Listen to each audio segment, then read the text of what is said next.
అందరికీ అందరూ ఎలా ఉన్నారు? Welcome back to Shruti talks YouTube channel అండి. వీడియోని ముందుగా ఒక చిన్న లైక్ అయితే చేయండి. మీరు చేసే ఈ చిన్న లైక్ వల్ల ఈ వీడియో అయితే చాలామందికి రీచ్ అవుతుంది. సో ఈ వీడియోలో ఏంటంటే ఈరోజు స్పెషల్ ఏంటండి, ఒక 1 మినిట్ టైం ఇస్తాను మీకు. ఈరోజు స్పెషల్ ఏంటో నాకు కామెంట్లో కామెంట్ చేయండి. స్పెషల్ ఏంటనేది నేనైతే రివీల్ చేసేస్తున్నాను. ఆ స్పెషల్ ఏంటంటే ఈరోజు అయితే వ్యాలంటైన్స్ డే అన్నట్టు. సో చాలామందికి అసలు వ్యాలంటైన్స్ డే అంటారు, కానీ వ్యాలంటైన్స్ డే ఎందుకు సెలబ్రేట్ చేసుకుంటారు ఏంటి అనేది అయితే చాలామందికి తెలీదు. సో ఈ వీడియోలో నేనైతే వ్యాలంటైన్స్ డే ఎందుకు సెలబ్రేట్ చేసుకుంటారు అనేది మీకు కంప్లీట్గా ఎక్స్ప్లెయిన్ చేస్తాను.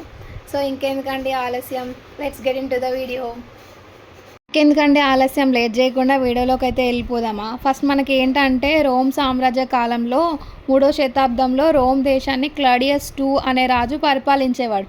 అతని యుద్ధాలకి ఎక్కువ మంది యువకులు కావాలని కోరుకునేవాడు. సో అతని అభిప్రాయం ప్రకారం పెళ్ళైన పురుషులు కుటుంబంపై ఎక్కువ ప్రేమ చూపిస్తారు. సో పెళ్ళి కాని వాళ్ళకైతే అంత ఎఫెక్షన్ ఫ్యామిలీ పైన ఉండదని చెప్పేసి అతను అనుకున్నాడు. సో అతను ఏం డిసైడ్ అయ్యాడంటే లాస్ట్కి యుద్ధానికి వెళ్ళడానికి యువకులు అయితే బెటర్ అని చెప్పేసి అతను అనుకున్నాడు. సో యువకుల పెళ్ళిళ్ళని నిషేధించాడు. సో నెక్స్ట్ మనకి ఇంకొకటి ఏంటంటే ప్రేమను కాపాడిన పూజారి అన్నట్టు. ఆ సమయంలో సెయింట్ వ్యాలంటైన్ అనే పూజారి ఉండేవాడు. అతడు ప్రేమని పవిత్రమైనదిగా భావించేవాడు. రాజు ఆజ్ఞ ఉన్నప్పటికీ ప్రేమ జంటలని రహస్యంగా పెళ్ళిళ్ళు జరిపించేవాడు. సో ఎందుకంటే అతని ప్రేమ అంటే గొప్పదని, ప్రేమ అంటే చాలా మంచిదని చెప్పి అతను భావించేవాడు. సో అందుకే రాజు ఆజ్ఞ లేకున్నా కూడా అతడు చాటుగా లవ్ చేసుకున్న వాళ్ళకి పెళ్ళిళ్ళు జరిపించేవాడు. సో నెక్స్ట్ థర్డ్ వన్ ఇంకా మనకి ఏంటంటే శిక్ష మరియు త్యాగం అన్నమాట. ఈ విషయం రాజుకి తెలిసిన తర్వాతే వ్యాలంటైన్కి జైల్లో పెట్టి చివరికి ఫిబ్రవరి 14న మరణ శిక్ష అనేది విధించారు. సో రాజు ఆజ్ఞ ఉన్నా కూడా అతను దొంగచాటుగా లవ్ చేసుకున్న వాళ్ళకి పెళ్ళిళ్ళు చేయడం అలాంటివి చేశాడు కాబట్టి సో దొంగచాటున అతడికి మరణ శిక్ష అనేది విధించడం అయితే జరిగింది.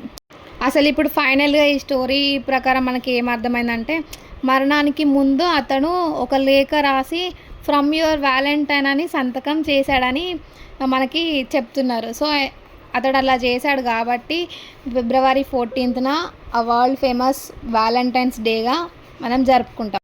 అసలు ఈరోజే ఎందుకు అంత ప్రత్యేకం అని అంటారంటే, వ్యాలంటైన్స్ డే కేవలం ప్రేమికుల కోసం మాత్రమే కాకుండా స్నేహితులకి, తల్లిదండ్రులకి మరియు ఫ్యామిలీ మెంబర్స్ అందరికీ మన ప్రేమని, కృతజ్ఞతని తెలియజేయడానికి ఒక మంచి అవకాశంగా అందరూ భావిస్తూ ఉంటారు. ఫైనల్గా ఇప్పుడు ఏంటంటే మనం మన వ్యాలంటైన్స్ డే వెనుక ఉన్న నిజమైన కథ తెలుసుకుందాం. ఏంటంటే ఇది ప్రేమ, త్యాగం మరియు నిబద్ధతకి గుర్తు అన్నట్టు. సో వీడియో కనుక మీకు నచ్చినట్లయితే, మీ లైఫ్లో కనుక అలాంటి పర్సన్ ఉన్నట్టయితే సో వాళ్ళకి ఈ వీడియోని షేర్ చేస్తారని నేను అనుకుంటున్నాను. So thank you so much for watching this video. Next వీడియోలో మళ్ళీ కలుద్దాం. Bye bye.